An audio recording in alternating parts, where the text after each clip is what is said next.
अवैध दारू वाहतुकीवर स्थानिक गुन्हे शाखेचा प्रहार, 4 चाकीसह देशी विदेशी दारूचा 5,70,000चा साठा जप्त।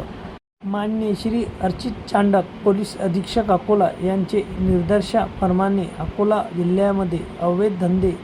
समूळ नष्ट करण्यासाठी ऑपरेशन प्रहार मोहीम राबविण्यात येत आहे।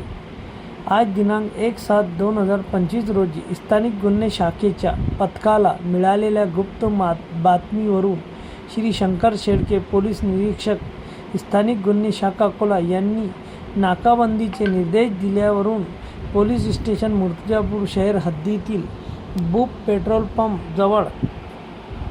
स्थानिक गुन्हे शाखाचे पथकाने बुप पेट्रोल पंप जवळ मूर्तिजापूर या ठिकाणी आरोपी योगेश अनिल कनोजे वय 33 वर्ष राहणार समतानगर हा अवैधरित्या दारूची वाहतूक करीत आहे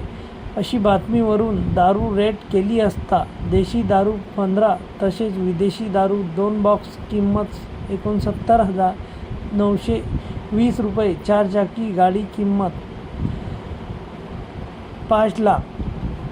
एकूण किंमत 5,69,920 अशा प्रकारे आहे की वर नमूद घटना, तारीख, वेळ गुप्त बातमीमार्फत माहिती मिळाल्यावरून नाकाबंदी करून रेड केला असता आरोपीच्या ताब्यात व वर नमूद देशी विदेशी दारू मिळून आली। वरून मूर्तिजापूर शहर पोलीस स्टेशनला दारूबंदी कायदा अन्वये गुन्हा दाखल करण्यात आला आहे। सदरची कारवाई मान्य पोलीस अधीक्षक श्री अर्चित चांडक साहेब, मान्य अप्पर पोलीस अधीक्षक श्री अभय डोंगरे साहेब, पोलीस निरीक्षक श्री शंकर शेळके यांचे मार्गदर्शनाखाली API विजय चव्हाण, पोलीस उपनिरीक्षक Gopal Jadhav, general PSI Dashrath Borkar, head constable Khushal Sultan Pathan, police constable Satish Ansar, Swapnil Gokul Chavan यांनी केली।